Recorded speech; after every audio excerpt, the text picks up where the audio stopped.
Hello, welcome to the sideboard here at the StarCityGames.com Legacy Open in Worcester, brought to you by Ultimate Guard. I'm Nick Miller, alongside a man who needs no introduction, Reid. Hey Nick. How you doing? I'm doing great, having fun. Now, I saw you come into the building today, and I was like, all right, we're going to have Reid on Miracles again. We've seen this before.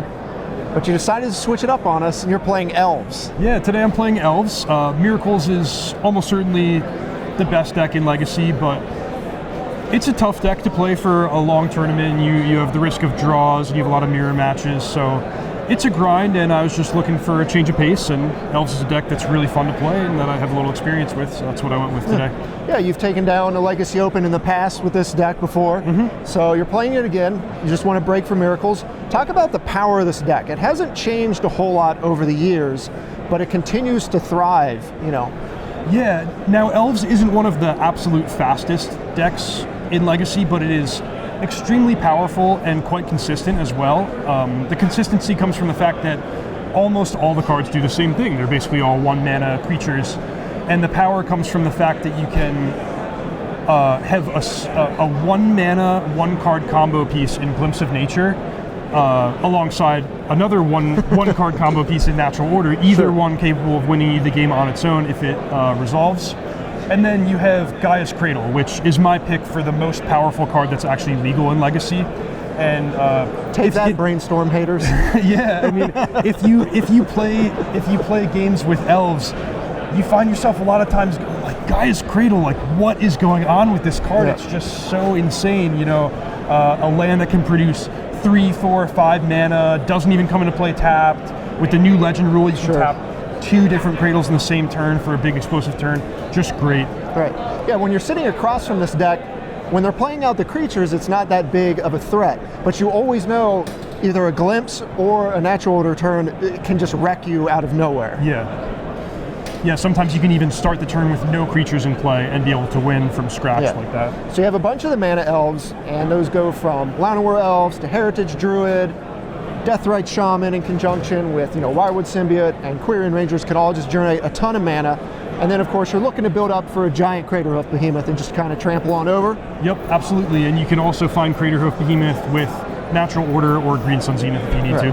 And Green Sun Zenith is huge in this deck. Obviously allows you to get Dryad Arbor, but you can also just get any of your Elves when you're looking to try to kind of fill the combo. Yeah, and you bring up a great point, which is Dryad Arbor is another card that really makes this deck tick.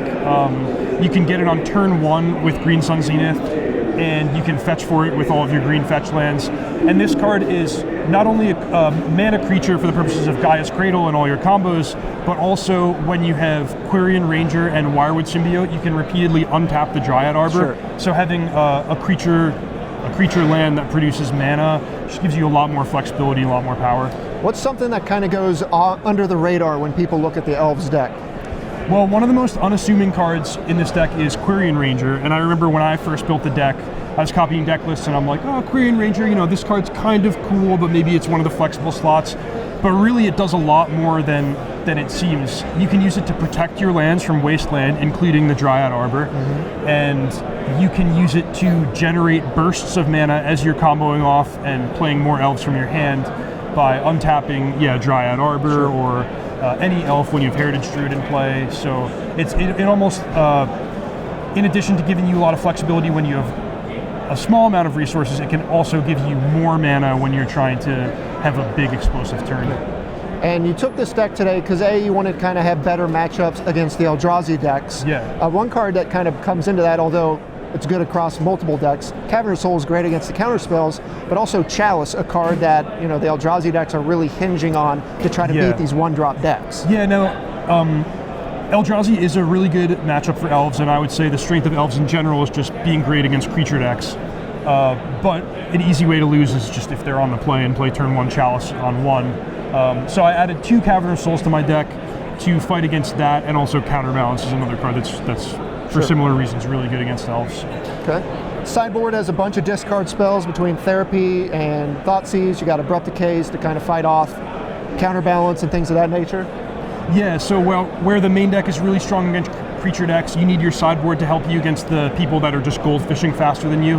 So I have a bunch of 1-mana discard spells, I have Mind Break traps, I have a couple permanent pieces of disruption in Pithing Needle and Null Rod, and these are just to try to make sure that my opponent doesn't kill me on turn 2, so Sure. I can have time to race. You're fast, fight a little fairer, but not quite as fast as something like Oops All Spells, which is what you did play in round 2. Which is one of my losses today. Yeah. All right, well, you can't beat everything in this format, so I think it's important to kind of play what you like and play what you know, and you definitely know this deck and have quite the history with That's it. exactly it, yep. All right, well, Reid, thanks for joining me here in the sideboard. Yeah, thanks Everyone for loves talking to with see me. you here on the SCG Tour. Stay tuned to StarCityGames.com all weekend long for the action here in Worcester.